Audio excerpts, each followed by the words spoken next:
ready to flex those mental muscles. Ooh, I like that. Today we're diving deep into Mindsight We are. with Dr. Daniel Siegel's book, Mindsight, The New Science of Personal Transformation. Okay. You've probably heard the buzz, but we're going beyond just the surface level Okay. to uncover how understanding our minds can actually, transform our relationship. Yeah, and that's where it gets really interesting.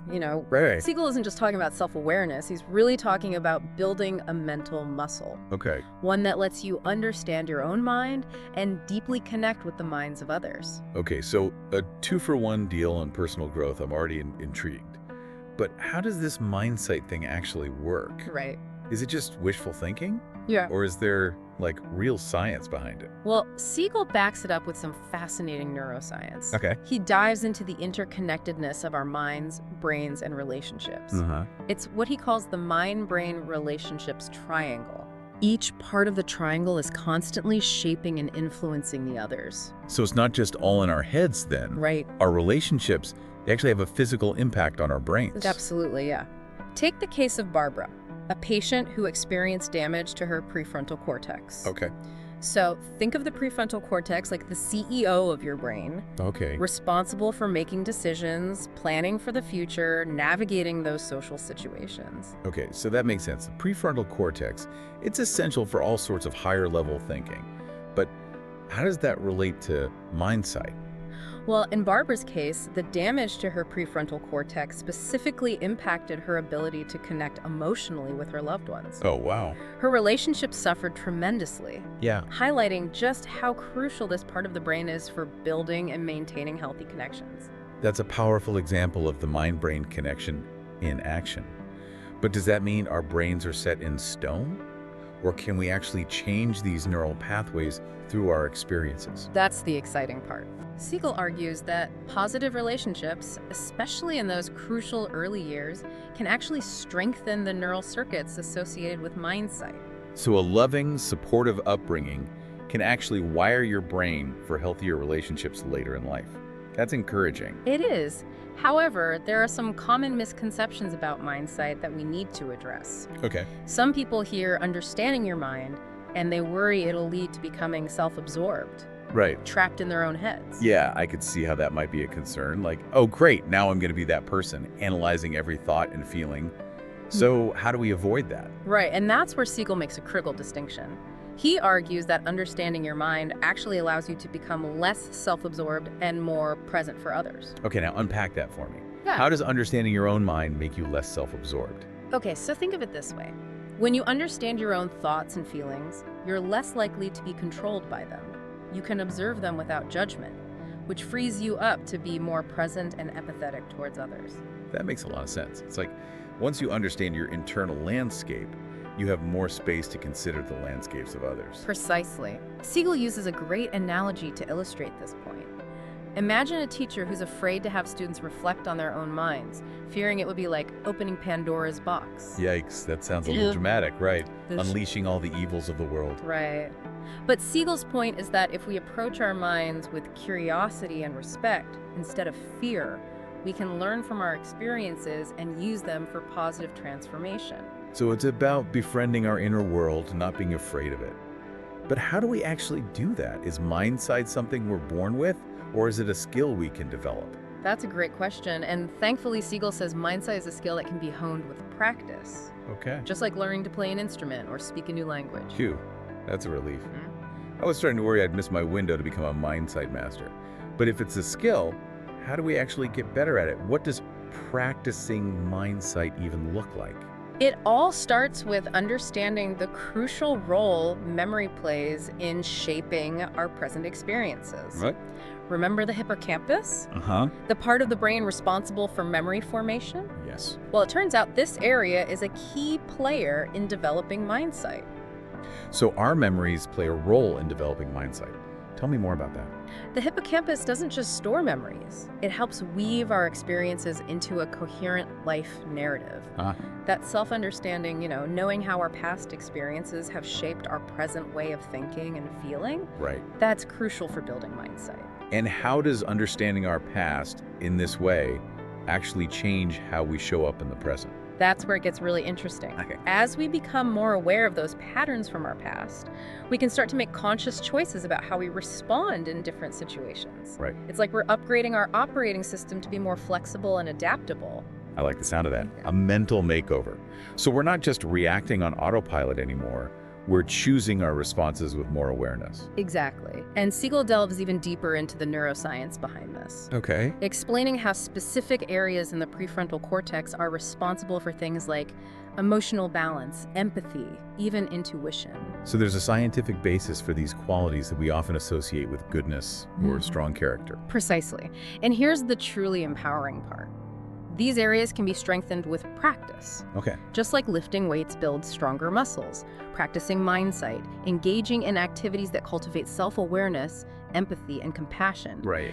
This can stimulate the growth of these crucial neural connections. It's incredibly hopeful to know we have the capacity to literally rewire our brains for the better. It is. Yeah. And it speaks to the transformative power of Mindsight, not just for ourselves, but for our relationships and the world around us. We've covered a lot of ground here, from the definition of Mindsight to its neurological underpinnings, and even its potential for personal transformation. I'm ready to see how this plays out in real life. Then buckle up. Yeah. In the next part of our deep dive, we'll explore some real-life applications of Mindsight and see how it can be used to navigate the challenges of everyday life.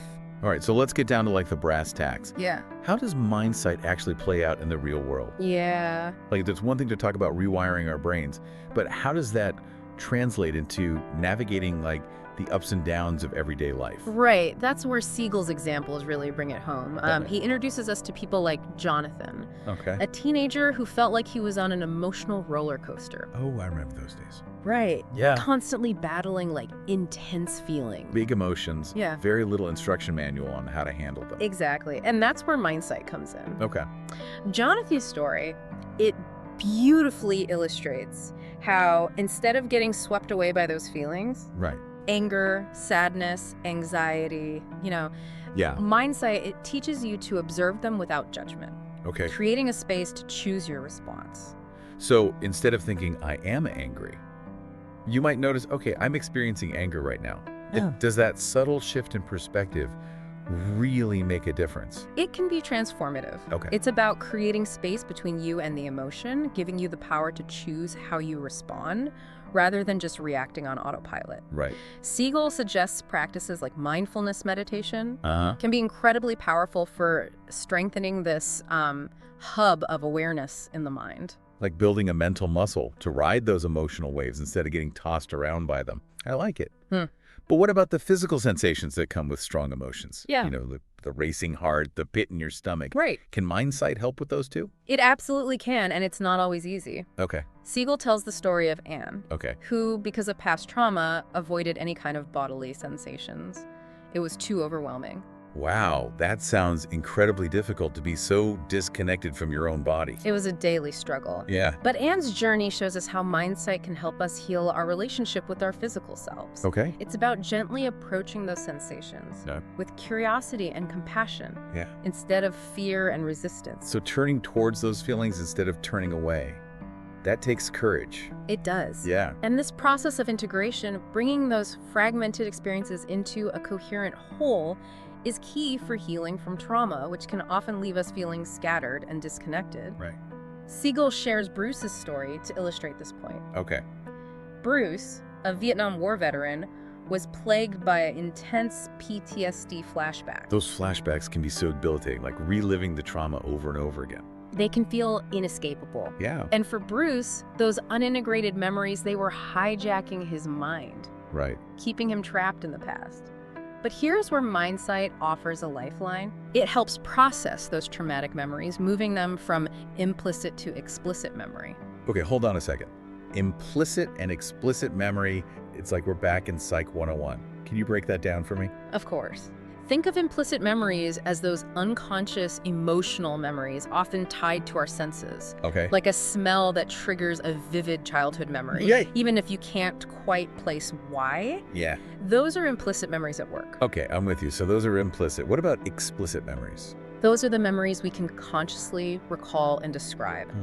Facts, events, stories, the kind we can put into words. So when it comes to trauma, it's often those implicit emotional memories that are causing the trouble. Exactly. Okay. They're like puzzle pieces scattered across the floor of our minds. Right. Mindsight helps us pick up those pieces, examine them, and fit them together into a coherent narrative, moving them from the implicit to the explicit realm. So we can understand them, process them, and ultimately heal from them. That's the power of integration. Powerful stuff. Yeah, and this concept applies not just to trauma, but to how our early relationships shape our narratives, Okay. and even our ability to handle stress. Okay.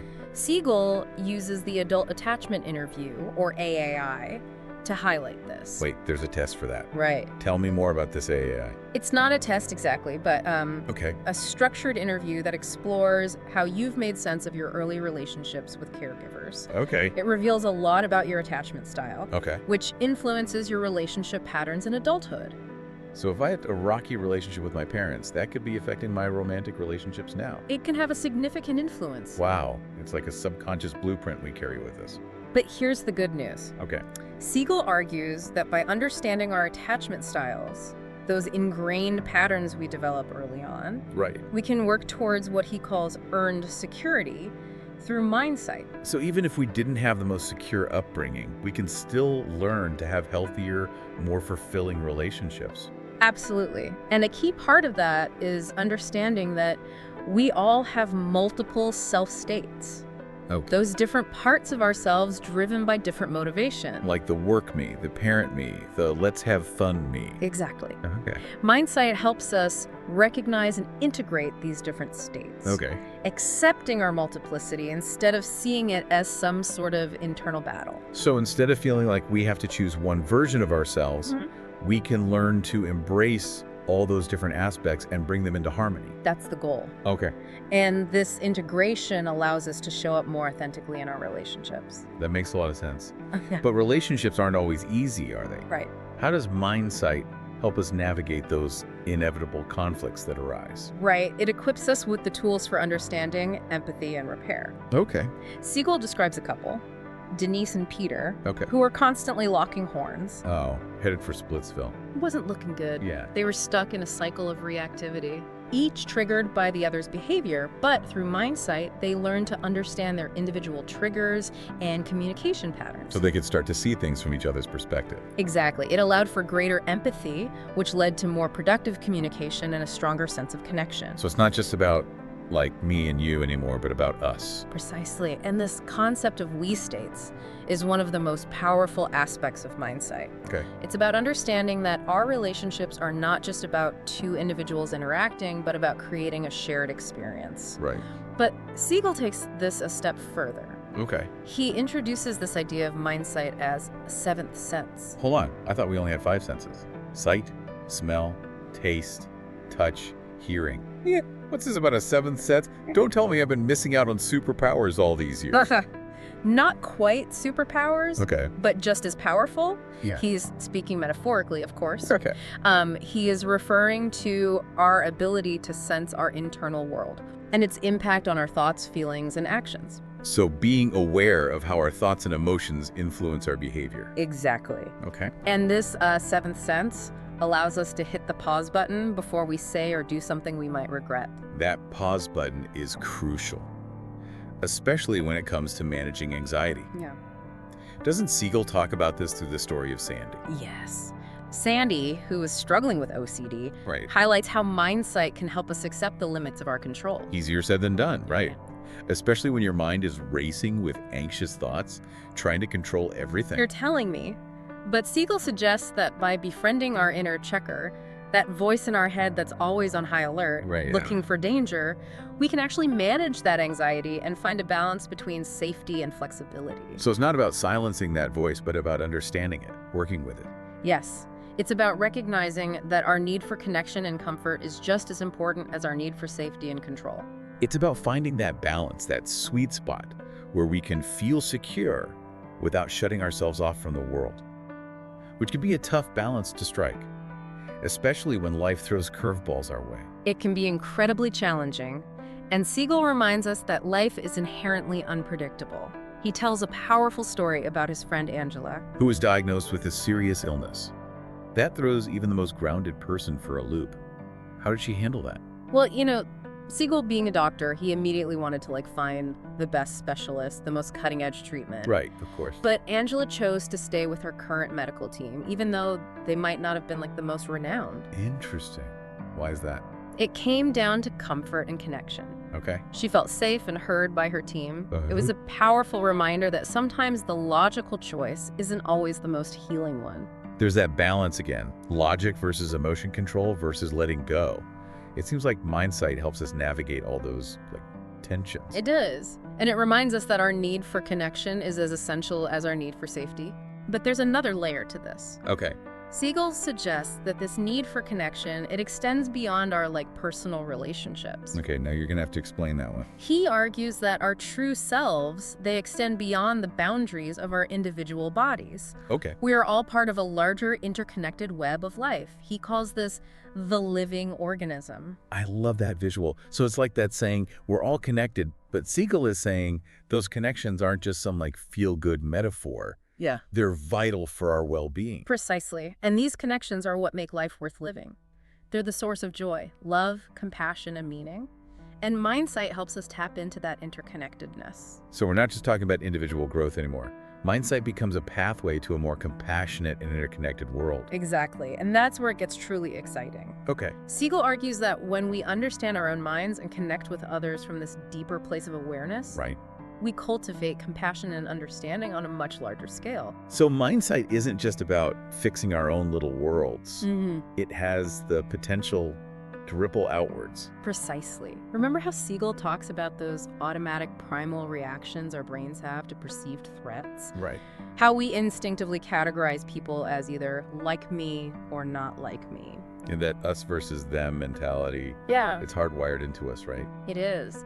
But Siegel suggests that Mindsight can help us override that instinct, allowing us to see beyond those superficial differences and recognize our shared humanity. So instead of reacting with fear or suspicion, we can respond with curiosity and empathy. That's a game changer. It is, Yeah. especially in today's world where we're constantly bombarded with information and opinions that can fuel division. Right. We need that Mindsight muscle more than ever to navigate all the noise and chaos. It's like we need a Mindsight filter to help us discern what's really important, what truly connects us. I love that, a Mindsight filter, to cut through the noise and tap into our shared humanity. Because at the end of the day, true happiness and well-being come from those genuine heart-to-heart connections, from feeling like we're part of something larger than ourselves. This has been an incredible deep dive. Mindsight isn't just some self-improvement buzzword. It's a profound way of being in the world, one that has the power to transform not just our individual lives, but our relationships, and even society as a whole. It has been a fascinating exploration, and the best part is it's a practice, a journey of continuous growth and discovery. So to our listeners, keep flexing those mental muscles, keep exploring your inner world, and keep reaching out to connect with others. You might just be surprised by the world of compassion and understanding that awaits. Well said. This has been The Deep Dive. Until next time.